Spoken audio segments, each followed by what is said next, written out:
We've done several of these, and I do believe this is our 10th one. So that is fantastic. And once again, I appreciate everyone that is here with us today, virtually, and then the members of our panel. Today, we're going to be focusing on kind of stay at home activities for kids. And we are speaking with several representatives from various organizations that have gotten very creative and are offering some great online programming, and the city is also offering some other options as well. So we want to dive right into that. And so let me go ahead and let you know that this panel is, first of all, sponsored by the City of Steamboat Springs and the county in partnership with the Steamboat Pilot. And today, I'm Lisa Slitchman, the editor of the newspaper, and I will be moderating this. So let's begin. I want to dive into the questions. So I want to begin by introducing our panelists. So first up, and then if you all would just wave for our audience, is we have Sarah Kostin with the Werner Memorial Library, and I believe she'll tell you what she does there, but she is, I think, the children's librarian. Next up, we have Sylvie Piquet with Steamboat Creates, and then Alexis Wolf with Steamboat Springs Parks and Recreation. So thank you all for being here, and we'll begin with our questions. And most of these, I think you'll all want to answer, so we'll just take turns answering those questions. So first up, we'll begin with Sarah. And Sarah, can you tell us a little bit about your organization and what your role is, please? Sure. I am the Youth Services Librarian at the Werner Memorial Library. So the library is the only public library in Steamboat Springs. And my role at the library is to provide all of the programming for youth, families, teachers, and parents. I also buy all of the children's materials, both the digital materials and the physical collection, to supply our youth with books and movies and all the good stuff. So programming that we do story times, we do book clubs, we do summer reading program in the summertime. So that's my role. Fantastic, thank you. Next up, Sylvie, please tell us about Steamboat Creates and your role there. Thanks, Lisa. My role with Steamboat Creates is the program director, as well as the facilities manager of our historic Depot Art Center, which is where we are housed. Steamboat Creates is the evolution of the Steamboat Springs Arts Council, as folks would know it if they've been here for a number of years. And we are a nonprofit art center, and we administer the creative district, and that's a designation Steamboat Springs got a few years back now. And we offer a host of programming and events for the community as well as our creative tribe. And our mission is really to bolster and support all of our creatives in Routt County. So although the name is Steamboat, we really reach to the county edges to try to support all of the creative businesses and creative individuals that are there. And as the program director, I focus on the programs, and those are sometimes community events like the Holidays in the Rockies art show or holiday show, and also youth programming through our Young at Art camps that we have historically in the summertime, and over this past year, 2 school years, during school days off as well. Great, thank you, Sylvie. Alexis, please tell us about what you do and what Steamboat Parks and Rec is all about. Thank you, Lisa. My name is Alexis Wolf. I'm the recreation manager over at Parks and Recreation for the City of Steamboat Springs. And so my job includes overseeing all of the youth and teen programs, which include after-school action and the asset clubs, and the daily summer camp programming that we'll hopefully start doing in the summer. Also have the ice rink, adult sports, marketing, events, the events such as the bike race series and the ski ascent series. Over at the ice rink, as you know, they have all sorts of youth hockey leagues, adult hockey leagues, public skate, learn to skate, figure skating programs. And then all of our adult sports in general, volleyball, softball, soccer, anything that we can get the public outside doing. I think mainly for this, we're talking about the youth programming side, and I was the youth program coordinator here for 10 years, and I've worked closely with both Sylvie and Sarah in the past for other programs. Thank you, Alexis. And I would like to mention Celina Taylor was supposed to be with us, but she's actually doing a online story time right now in a dual role. Celina is with the Steamboat Arts Academy, and they are offering programs online for free. And so anyone can access those on their website. So I just did want to mention that. And Celina wishes she could be here, but please go online and check out all that they are offering. It's a lot of great stuff. So next question, we'll start with Sylvie. What type of programming are you offering during this time of COVID-19 and stay-at-home orders? Well, we have transitioned our Young at Art program, which the last one we ran was on the day before the kind of close down of bigger gatherings that led to the more stay-at-home measures. And so we had these Young at Art school days off programs where kids would come to the depot and engage in a lot of different kinds of creative outlets and projects. And we transitioned that to a Young at Art at home free online video series. And essentially it's trying to find projects and activities that families and kids of a variety of ages can do from home without having to go out and buy special materials or a need for, certain arts and crafts kind of things that wouldn't otherwise be in their closets or shelves. So we've done a series of videos around different art projects that are made out of newspapers or coffee filters, a variety of common household things. We make a 3-ingredient air drying clay. And so those projects are trying to keep kids engaged and also give them that creative outlet that is really important for their health and all of our health kind of during times of uncertainty like we're in. And we've also done a live stream of a creative yoga on Monday mornings on the Steamboat Creates Facebook page. And again, that's geared towards families and an activity that really promotes health and wellness and creative expression without needing much materials or special kind of supplies for it. Great, thank you. Alexis, how about you? What type of programming are you offering at Parks and Rec? Similar to what Sylvie is doing, we are posting on Facebook our daily activities. So our youth program staff is putting together different things, whether it's a challenge or an activity or something that they can do at home, trying to focus on just keeping kids engaged in general. So I know in the first week there was options, one of them was create a music video at home.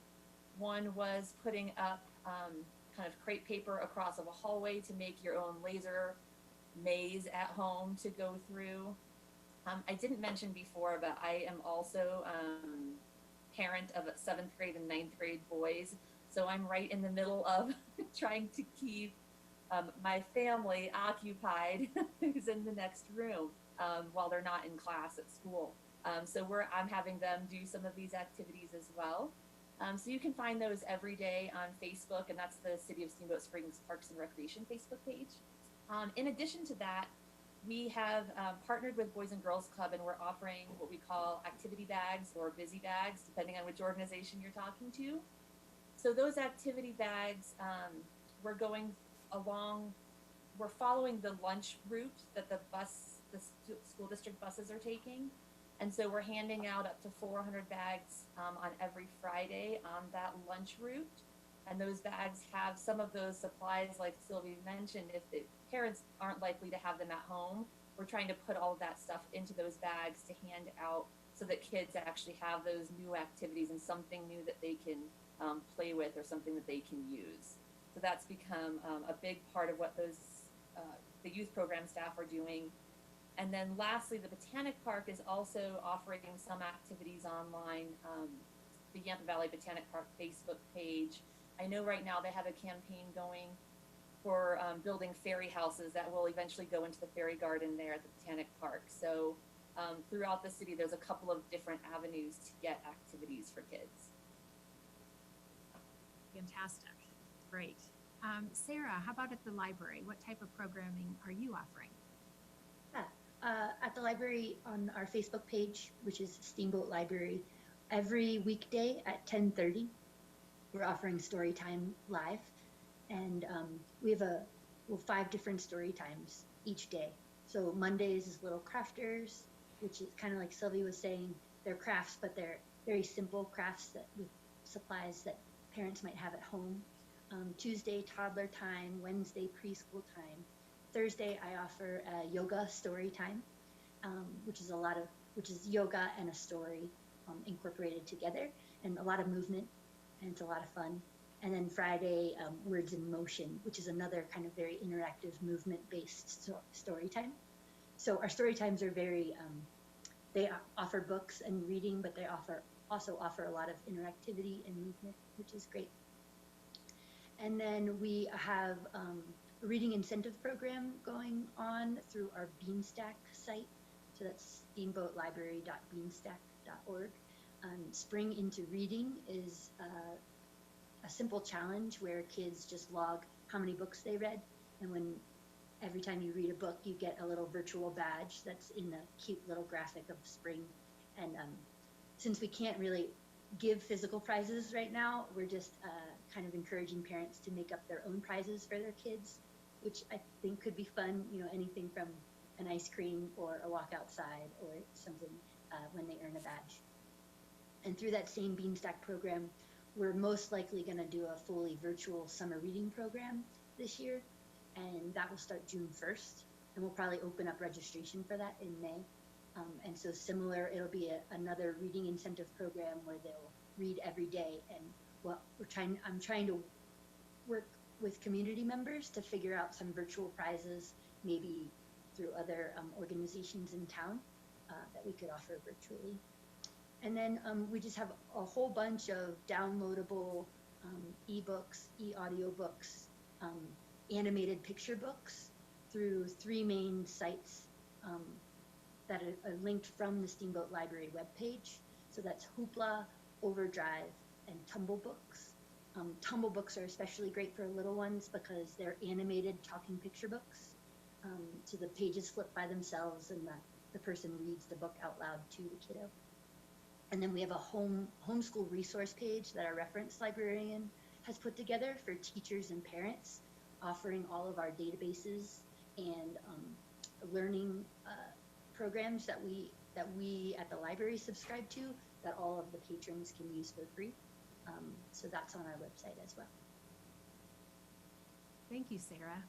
And I do also know, I've seen a lot of people gathering in cars in the parking lot at the library, and your Wi-Fi is still going. And I know you'll have found that as a resource, so.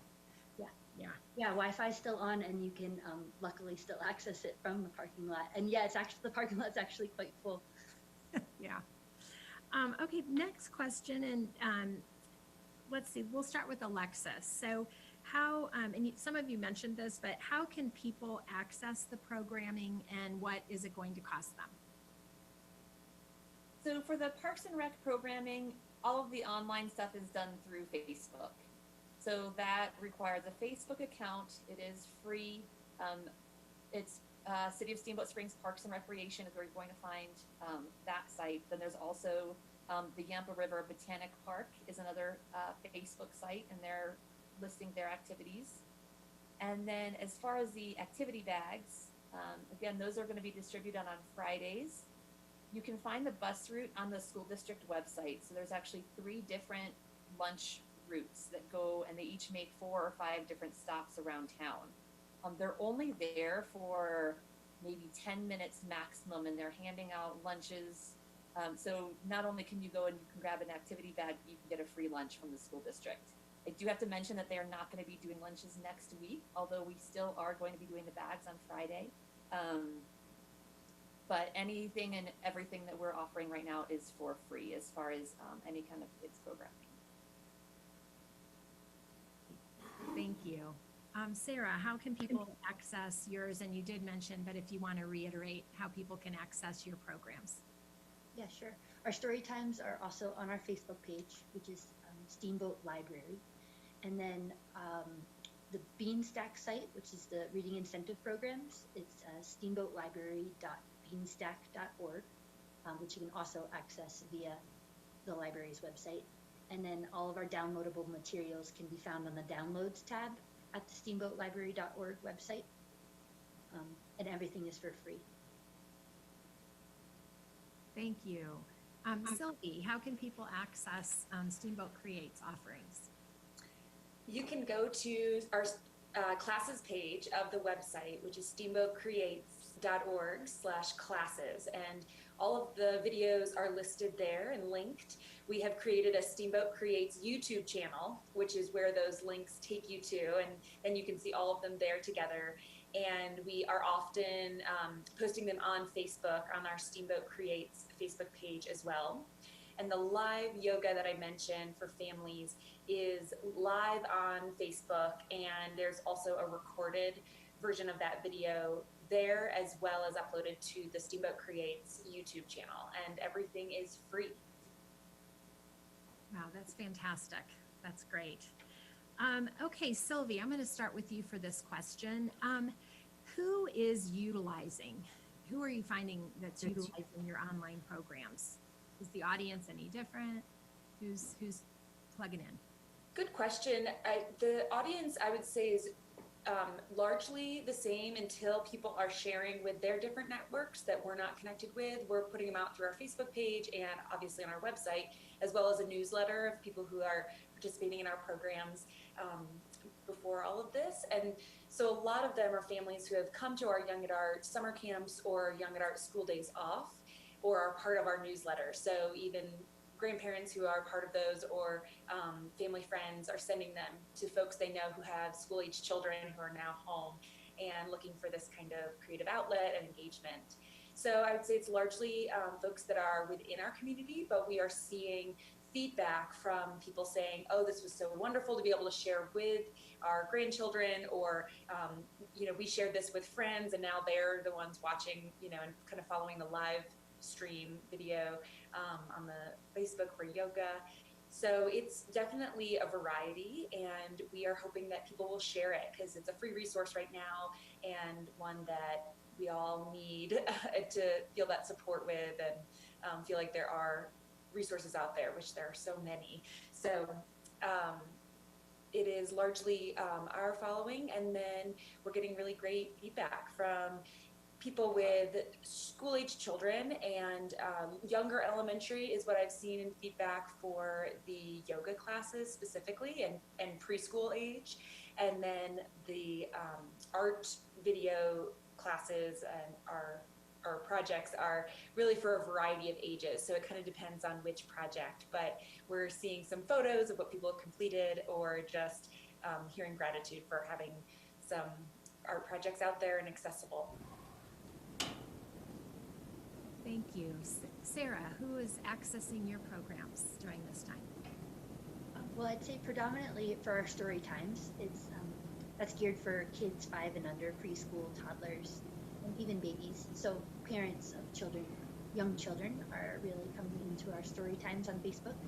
And I'd say parents and teachers both are accessing our downloadable materials. We're getting a lot of requests from teachers, especially about like book sets for classrooms. And so I would really point people to Hoopla for that, which is found on our downloads page. Hoopla, you can download the app on your phone or your device. And what's nice about Hoopla is that 20 kids or 15 kids can all download the same title of an ebook or an e-audiobook, so that they can read it as a group. So that's been great. And yeah, but really kids of all ages are, I think, accessing our materials and finding it helpful. Thanks, Sarah.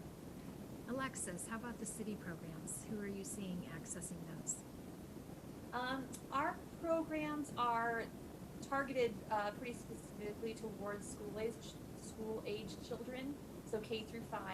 but also with the knowledge that a lot of those kids have older or younger siblings. So we're trying to target that age group, but make it accessible and still fun for kids who are older or younger. With the online, it's mainly community members. So we already had our Facebook, or, the Parks and Recreation Facebook page. So we're getting a lot of community members, and we're trying to send our program participants that direction to get that information. As far as the activity bags, that's hitting a whole different demographic because we're actually going to their communities, which has been really, really fantastic just for our staff to be able to see the faces of the kids. Trying to maintain all the social distancing and trying to maintain all of the protocols that are in place, but even just to have a face-to-face meeting outside and say hello has just been great overall to interact with people. It's hard having this type of interaction all the time is great, but it's still not that face-to-face while still maintaining all of those rules that are in place. So we've been able, going around with the school district buses, we've been able to see a whole different set of kids along with the kids that were already in the programs, and so it's been really rewarding for everybody. Fantastic. Thanks, Alexis. Let's see. Actually, Alexis, I'm going to start with you. So obviously there's been a shift to having to do more online. So what kind of motivated you to shift some of your programming online? What motivated us was basically just the idea of keeping kids engaged, and helping out families in the community. As a parent, we've ended up in this dual role of not only all of a sudden having to work from home, but also having to be educators for our children. So there's just a lot of time in the day to fill. I didn't realize how little time I had before this all happened. So now trying to fill these hours upon hours, I knew as a parent how much I was struggling even in the first few days. So taking that knowledge and saying we need to be offering the community something. And the community they expect those kind of things from those of us who provide these services. And I understand that. So being able to keep kids active, keeping them engaged, was just kind of a natural progression to, if we can't offer an after-school program, let's offer something that parents can do with their kids during the same time. That was basically it, the community involvement and making sure that parents and kids both are engaged, active, and still learning throughout all of this in any way possible. Thank you. Sarah, what was your motivation for getting all this virtual programming up and going? Yeah, well, as soon as the library doors closed, I got a lot of emails and requests for story time online from parents and caregivers who were like, no! So that was kind of a no-brainer, and I really wanted to keep it consistent to because we've been doing story time for decades and decades. So it's such a large staple and consistent part of a lot of young people's lives. So we wanted to keep our story times the same at the same time, and Celina and I, who both deliver the story time, we wanted to just stay in relationship with the young kids and with their caregivers. And we also felt really proud at the library that we didn't realize how much online access we actually already were providing at the library, but it had always just been on the back burner to all of our in-person events. And so we have all of these downloadable materials, and we've been subscribing to these databases for years that are really rich and robust with some really awesome learning tools and resources. And so, my fellow librarians and I were actually kind of not excited, but we were happy to be able to offer, to not just close our doors and then close our services, but to be able to, we have thousands and thousands and thousands of titles that are available online, and links to articles and newspapers and videos that you can't really get on the regular web, that you can only get through access to databases. So we felt really set up for a virtual world.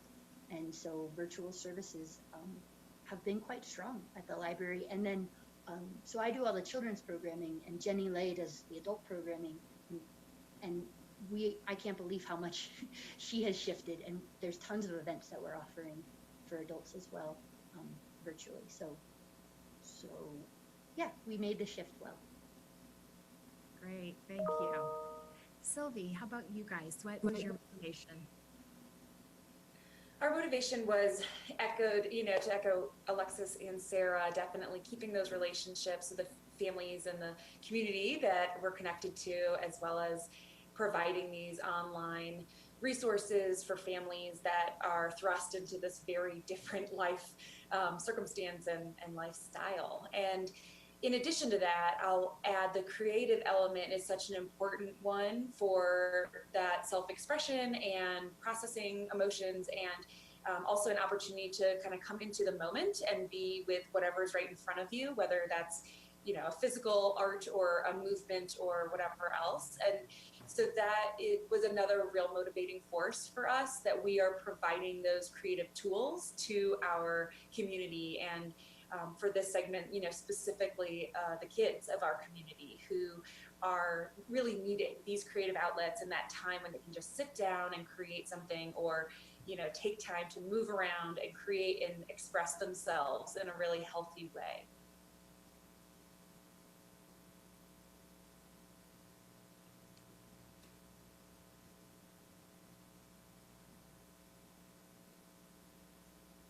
Lisa, I believe you're muted. Sorry, little technical issue there. I've been using Zoom. You would think I wouldn't have those anymore. So Sarah, next question, we'll start with you. And you guys already kind of touched on this, but what type of response or feedback are you getting? Maybe even some personal stories about someone who's, interacted with your programming and shared their experience with you. So Sarah, we'll start with you. Yeah, I've been getting a lot of great feedback, especially of the story time. I did stats on my Facebook page. We're getting about 307 views, an average of 307 views per video.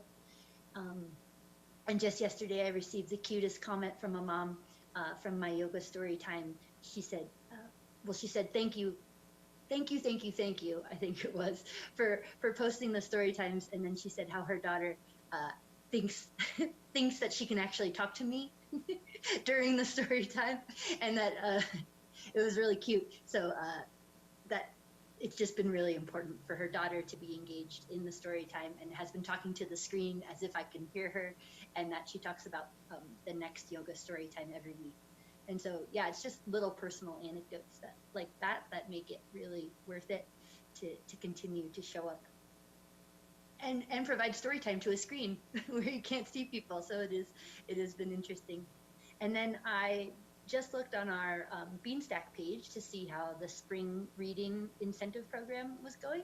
And we have 341 active readers and 425 new signups since we had announced the Spring into Reading program. So I was actually kind of surprised and not surprised by that. So that's great, great data. Awesome, thanks, Sarah. Sylvie, what kind of responses and feedback are you guys receiving?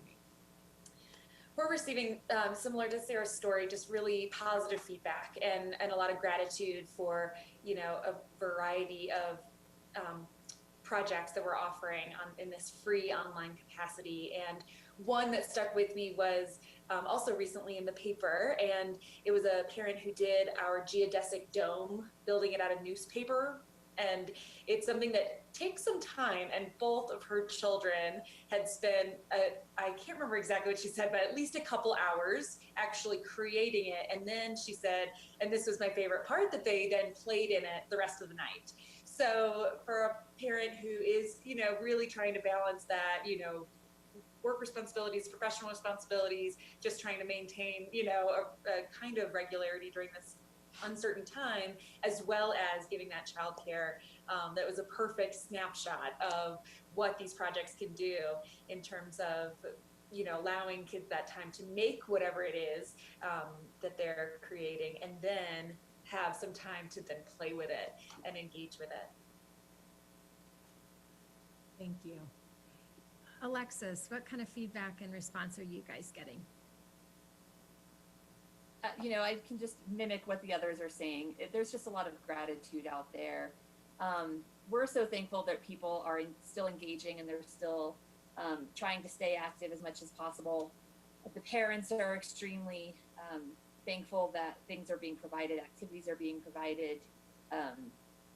With the bags, we've gotten feedback. People are responding, oh, they kept our kids busy all weekend long, which is also why we chose Fridays to distribute them, because there's a lot of stuff, a lot more happening on the days than there is on the weekends, although there's plenty of resources on the weekends as well. But we've gotten feedback that, it kept the whole family busy, or it kept my child busy for a while, and having just something specific to do is just allowing these parents, even if it's a half an hour worth of time where they can get something done, where they don't have their child attached to their hip. There's so much uncertainty right now within families, within the community, within the world. Being able to just say, focus on this one activity, watch these people do it. Everybody is just so thankful for it. On the other side, our staff is just thankful to be able to offer these things and to be able to stay in the roles that they want to be in. They work with kids for a reason. And so to be able to provide those opportunities in a time like this, it just helps people on both sides to be able to give back as well as to be able to receive. All of it on both ends has been great. Thank you. I think maybe Sylvie, will start with you on this one. So how do you think parents are dealing with, you guys have all mentioned it, in particular Alexis, as a working parent as well, but how are parents dealing with this time where they are most are working from home and also having to kind of oversee the online teaching, keeping kids active? What are you seeing out there? How are parents dealing with this? I am not a parent, so I don't have the perspective that Alexis has, and it's been a curiosity of mine as well. And I have heard a little bit from families that, that balancing act has just been a precarious one and a new one. And in addition to that, also the element of trying to provide some programming or some activity in their house that is not dependent on sitting kids down in front of a screen. And so that's been a bit of a interesting piece of feedback to just sit with, because right now it's largely our way of providing feedback. And so I think, with the city being able to provide those activity bags, that's a great way that kids on the weekend can, hopefully unplug a little bit and just get active. And I hope that with the activities they're learning through Steamboat Creates, they're able to sit in front of a screen to learn them and then kind of go and do them and be outside or make whatever it is and play with it or do their own Sundance that they know from watching the live video. So that's been the limited kind of perspective I've had in terms of where families are. Great. So Alexis, how are parents dealing? It sounds like such a stock answer, but it really depends on the family and the kids and their situation. Most of the people that I know they're dealing as best they can. People who are educators and people who work with children do it because it's their passion and that's what they've chosen to do in their life. So people who don't work with kids who are now becoming educators, they weren't necessarily prepared for that. And I am not a trained educator. I'm not a teacher either. So working with kids is still different in a recreation setting. So I think a lot of it just depends on, I'm lucky that I have children who are older, 7th and 9th grade boys. They're they occupy themselves pretty well. But there's still those times where they need attention, they need help, they need whatever it is. The schools are doing a really good job overall communicating with kids. I believe, and from what I hear from parents, it's more difficult with the younger age group, the preschool, kindergarten, up through about 2nd or 3rd grade, where those kids really need a lot more one-on-one time with the teacher, specific instruction. It's been more difficult for those families and those educators, but I know that they're doing a lot. Those teachers are working really hard every day to make sure that they're staying connected with the kids and the family. And it's, for me, it's a lot of changing your expectations. Your kids aren't going to school for 6 hours a day, so there's the amount of work that's involved is 1.5 to 2 hours when you include the classes. So there's just a huge transition that everybody is going through, and it's just, I think, harder for the kids to understand what that transition means to their parents. So Thanks, Alexis, for that insight. Sarah, how about you? What are you hearing about how parents are dealing with this kind of unique situation? Yeah, I am also not personally a parent, so it's really just from what I see.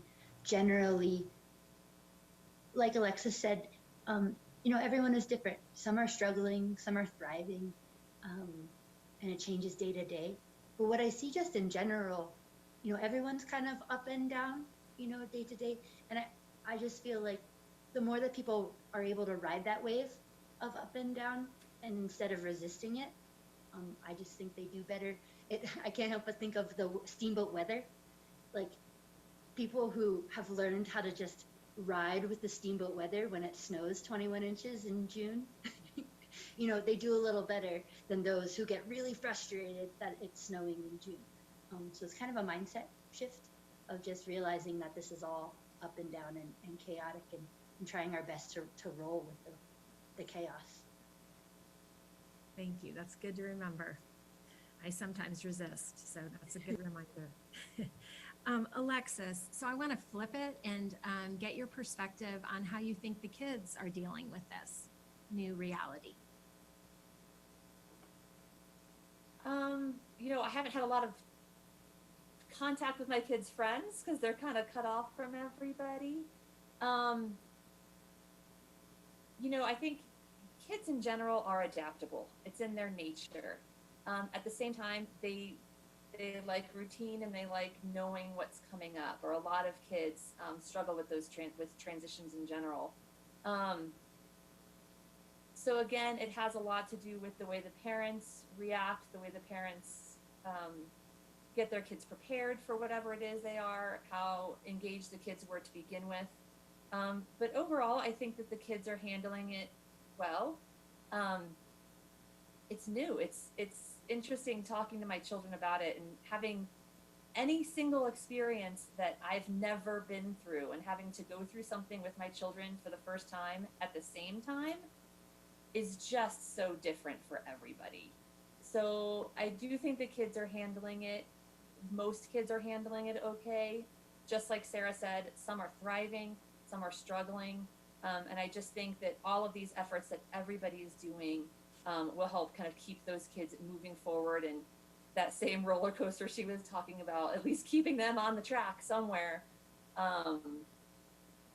is just going to help move those kids forward and keep them progressing in some type of way. I don't know if I answered that very well, but No, you did. Thank you. Sarah, how about you? What are your thoughts on how the kids are dealing with this? Yeah, similarly, I don't have a lot of direct contact with kids just because we're supposed to be distancing from them. I do miss them, I just miss seeing them. But I see, I have a dog, so I walk my dog and I see kids in the neighborhood. And sometimes I wonder if they, depending on their age, but if they're just going to look back at this time and be like, yeah, that time was when I got to spend a lot of time with my parents and my siblings, and I got to jump on my trampoline. And we did, because I see a lot of kids on trampolines, and I got to ride my bike a ton, and we did all these cool outdoor, family quality time. Because, from a distance, that's what I see, how cool that families are just, they seem from the outside in that there's more family walks and more family time together. And I just wonder if, that's what they'll remember and not even know why. Just remember that quality time. But again, that's outside in, but we'll see. That's wonderful. It's a great perspective. Sylvie, how about you? What are you seeing among around you or that are taking your classes? Well, I'll just piggyback on what Sarah said. I really hope that that is what they remember, because it's something I've been thinking a lot about, and I've felt a lot of concern for those kids, especially the ones who have trouble in transition and not knowing what's coming next, and feeling my own roller coaster of, this uncertain time, and really feeling hopeful that kids are getting what they need, and also being curious how this is going to affect the generations of these young people down the road, because this is, like Alexis said, something none of us have experienced before. So we can't do it as well as if we've been through it, then we can bring the skills we've learned to it. So it's something I've been curious about, and I'll echo that had not had the contact with the kids, had it with the parents and from their perspective, but it's one that I'm really curious about from kids' perspectives, and when we're able to come together and have an opportunity to kind of process it and hear from them and help them process through it, I think that's going to be a really rich and healthy and important time, and one that, as I'm saying that now, I'm wondering how can I, offer that in some kind of virtual programming in terms of that processing of it. But it's delicate stuff when you're bringing something up and you can't see how it's being received, or where they're taking it. So I think that is just the challenge of this digital tool that is really remarkable in so many ways, but also it's not the same as that face-to-face. Thank you, Sylvie. Sarah, we'll start with you. How are you, these different creations that kids are doing, story time, how are you sharing that out with the community? Are you doing anything like that? We have a library newsletter that we send out every Sunday, and we have about 15,000 subscribers. Library patron, library card holders all receive that. So that's our main source of communication. And then, social media, Facebook and Instagram, essentially. Thank you. Sylvie, how are you guys, those that are participating, how are they able to share their creations, or how are you sharing these activities? Well, we'd like to see more. So we have invited families to post in the comments on the videos that we share on the Steamboat Creates Facebook page, and ask that people share photos or even stories of the creations, of whatever their experience is with it. That's been our number one objective, is to just kind of get some feedback, some visual feedback on the creations there. So far it's been mostly verbal, but there have been a couple really great photos, even from a young family of their kids just in the process of doing it, which was really heartwarming to see. So even if it's a process as opposed to the kind of finished product, we'd love to see it all. Great. Alexis, how about you guys? How are you sharing some of what you guys are working on? A lot of our stuff is on social media. So not only the City of Steamboat Springs Facebook page, but the City of Steamboat Springs Parks and Recreation Facebook page. In addition to that, we also have a newsletter called the Parks and Recreation Roundup. So people can subscribe to that newsletter, and that will have information on kids programming, and other programming, as well as facility openings, closures, trail maintenance, different things that the city or Parks and Rec in general is working on. So that newsletter has a lot of information way above and beyond just what the youth and teen program offerings are. So I would definitely recommend people subscribe to that newsletter, because it's got a lot of important, just general city recreation info on it. Okay, and Alexis, I want to ask you a question specifically. So we've been talking a lot about online activities, but if you are a parent, or I guess a teen child, and you want to actually get outside and be active, what is still open? What is still available to do in a safe and healthy way? The city has, according to governor's orders and all the rules and protocols that have been released, we've closed the majority of our facilities. So the ice rink is closed. The Howells ski area is now closed. What's open are the core trail and other trails.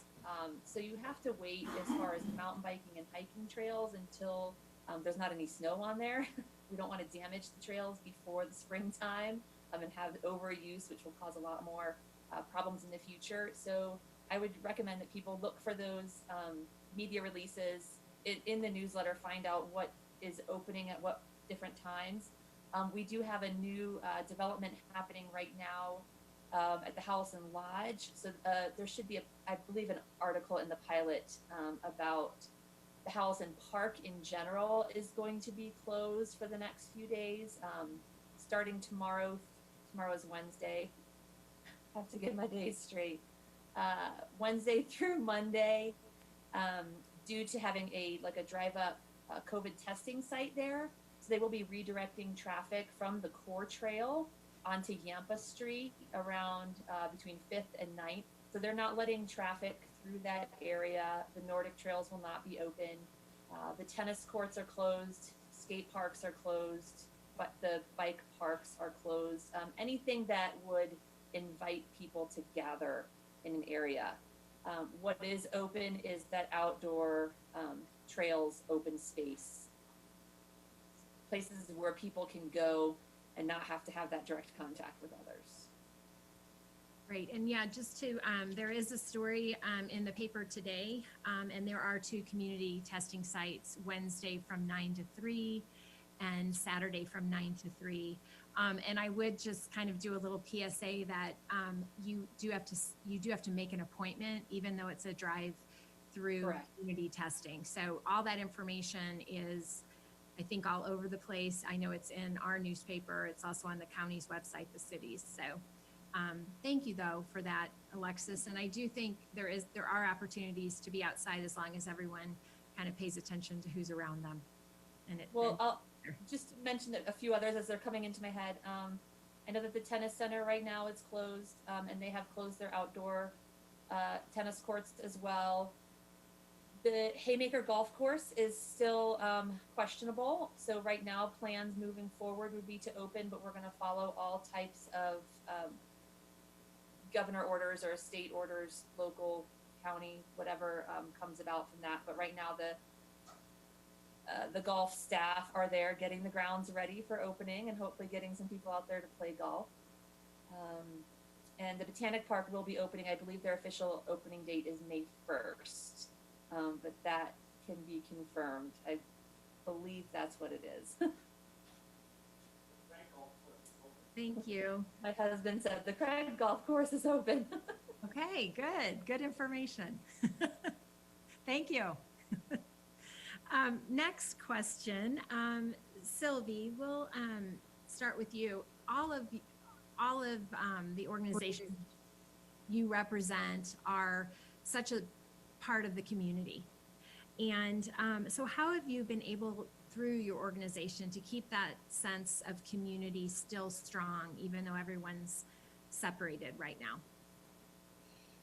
Well, we've had a variety of efforts. In the Young at Art at Home program has certainly been trying to reach those families and the kids that are home. In addition to that, we have transitioned the First Friday Art Walk to a virtual First Friday Art Walk, and the first one was the beginning of April, and for the beginning of May, we're planning another with some improvements, so there can be even more engagement and trying to really scrape some of the normal First Friday Art Walk fun into a virtual platform. And in addition to that, we've been really trying to support our creatives who are really struck financially by this time. And it's a group that is pushed towards that crisis mode without the proper resources. So on our webpage, we also have a COVID-19 resource page that is almost overwhelming.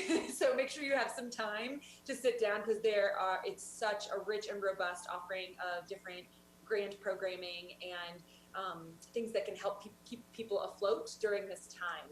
And that's what we are really feeling from our creative tribe, is that sense of uncertainty and a loss there. So that's, I would say, where we've been getting the most feedback is around providing those resources and even folks learning about us for the first time now because they're really needing this support. And so recognizing that that's what Steamboat Creates is here for, is to really support our creative businesses and individuals.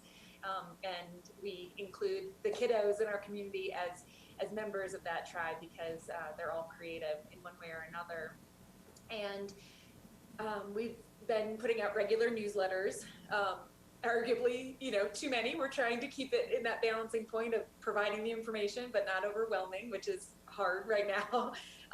But through our Facebook page and our newsletter are the ways that we're really trying to keep that connection to our community, whether it's artists or creative business owners, or it's people who appreciate art and want to learn how to engage with it during this time. So those have been our main outlets. Great, lots going on. Sarah, how about you? How are you trying to keep that sense of community strong through the library? Yeah, I think the two words that come to mind are accessible and responsive. I feel like all the library staff are really working around the clock to be accessible to our patrons. We have someone who's basically you can email or call to renew your library card or get a new library card, because that would prevent you from being able to access our downloadable materials. So you can always get a hold of someone that way. We have someone else who's always responsive if you're have trouble accessing our databases or downloadable materials, and they're working one-on-one with people all the time to troubleshoot technology. And then responsive, like there's been several decisions that I've made that have come from like suggestions from Facebook. Like I had a parent who was like, oh, I really wish that there was like readable out loud picture books. Does anyone have one? And I saw that and I knew about this Tumble Book Library, but we hadn't gotten it yet. And so because of that Facebook post, I responded and got the Tumble Book Library, and things like that. So we're trying to be as responsive as possible in ways that we can right now, and like because we're just figuring it out too. So like you can suggest things to us, like has the library thought of this? And maybe we haven't, and maybe we have. So we try our best to create services that you need right now. Thank you. Alexis, how about the city and Parks and Rec? How are you guys trying to keep that community feeling alive?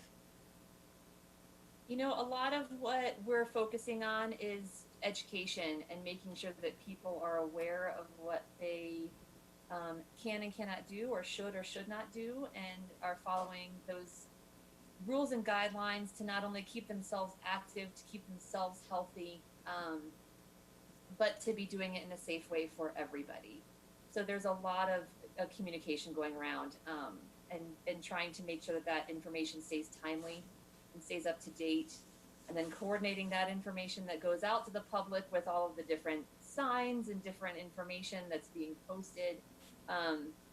Just making sure that there's a consistent message amongst all the different staff members, and amongst everything that goes out there, that we want people to stay engaged, we want them to stay healthy, we want them to recreate, but we want everyone to do it responsibly.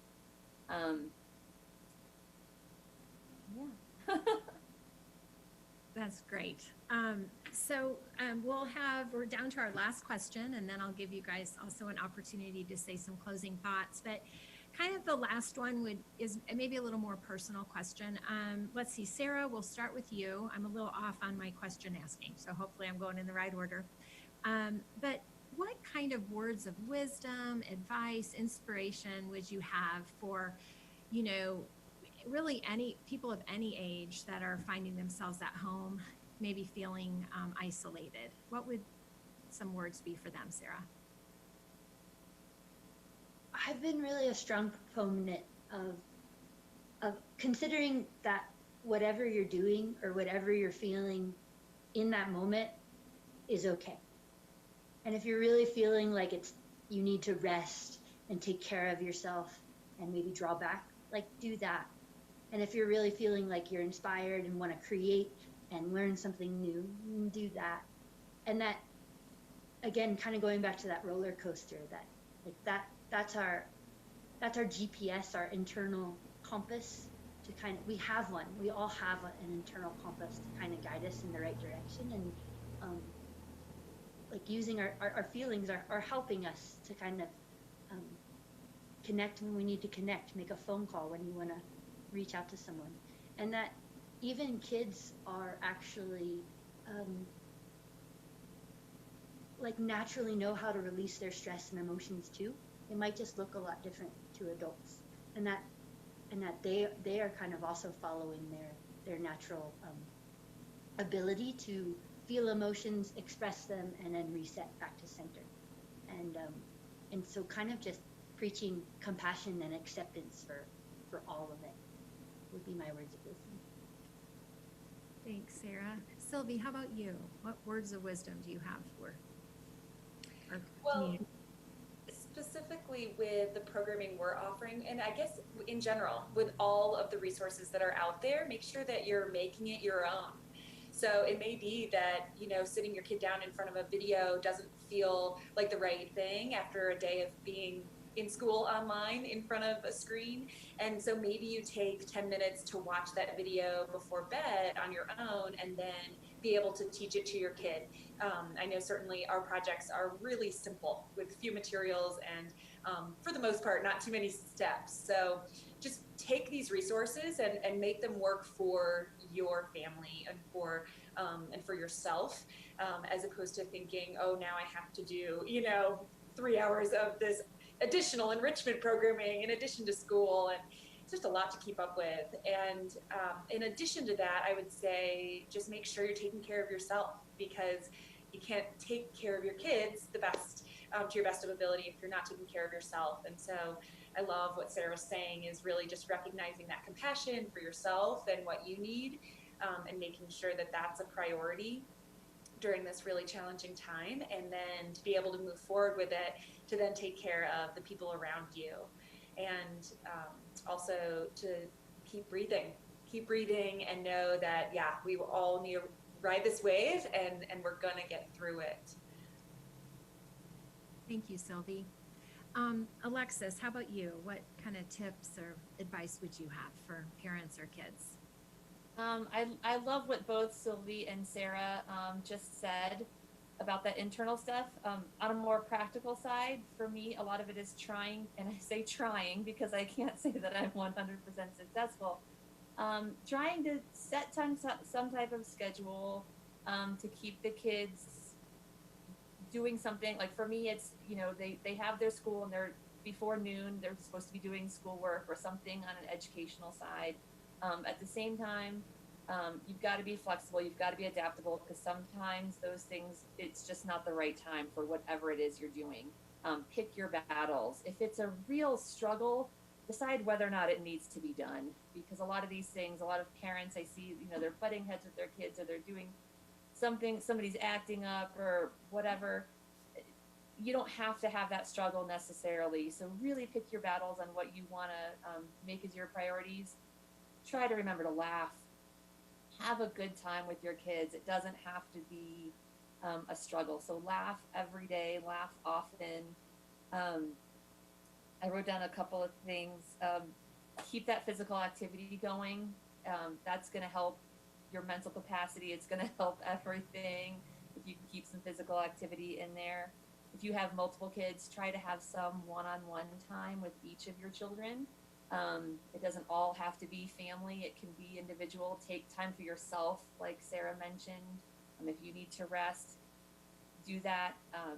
Reach out to people. Reach out to those friends you haven't talked to in a while, just to see how they're doing, and you can have a great conversation with them. And again, laugh. Try to smile. Keep things light as possible. Thanks so much. That was great advice. So we'll go ahead and give you guys an opportunity just to say kind of a last minute, whatever is on your mind, what we might not have covered. So Sylvie, why don't you go ahead and kick that off? Well, Lisa, thank you so much for having me, and I really appreciated being part of this panel, and I appreciate the city hosting it as well. And I would say Steamboat Creates is really focusing on trying to serve all of our community, and that is including our kids with the Young at Art at Home projects, and it also includes the adults who are really feeling the strain of this difficult time. And that's something that we're working on rolling out, is a new program called Pivot Point, and that'll be creative coping skills and projects that people can do. It'll be an online platform, and trying to really serve folks who are alone during this time, with a sense of community and connection, as well as that creative outlet for working through all of the really difficult mental strain, emotional strain, everything that's going on. And that'll be supported by some mental health professionals as well in our community. So it'll be a really great kind of pairing and partnership of that creative outlet, in just trying to help keep us healthy and sane through this really pretty wild time. So remember that you are not alone, and there are resources out there, and I look forward to connecting with folks, and hope to hear any feedback, any at all. Thanks so much, Sylvie. Alexis. I want to throw out some information on the activity bags that I had mentioned before. As I said, it's a collaborative effort right now between the city and Boys and Girls Club, and we are accepting monetary donations to help keep those bags going as long as possible. So if anybody does want to donate to that effort, that is available on the Boys and Girls Club website. So it's actually bgcnwc.org. So that stands for Boys and Girls Club of Northwest Colorado.org. You go to the donate tab at the top, and then you choose busy bags as the option, and any money that people choose to donate to those bags will go directly to that project or that activity, with funding going to both Boys and Girls Club and the city. We're really trying to make this as much of a collaborative effort as possible, because both organizations are so involved with the youth in the area. So we've done hopefully a really great job of getting all of that together. But again, if you want to donate, please go to boysandgirlsclub.org, or sorry, bgcnwc.org. Thanks, Alexis. And Sarah, we'll let you bring us home. Okay, sounds good.